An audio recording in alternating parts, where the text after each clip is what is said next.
আজকে একটা জিনিস তোমাদের সবাইকে দেখাবো। হ্যাঁ, অনেক দিন ধরেই ভাবছিলাম নেব, কিন্তু আমি সেদিন তমালিকারটাই দেখে আমি বললাম না চলো তাহলে করাই যায় অর্ডার।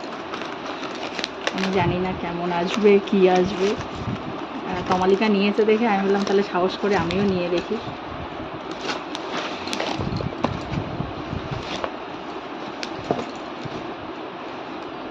দেখো, আমার তো বেশ ইন্টারেস্টিং লেগেছে। এবার তমালিকা নিয়েছে তো, এবার আমি বললাম আমি বলছি কেমন আসবে, কারণ ফেসবুকে আগের থেকে একবার নিতে গিয়ে আমারটা একটা জিনিস খুব বাজে এক্সপিরিয়েন্স হয়েছিল, আমার 700 টাকা চুনা লেগে গেছিলো।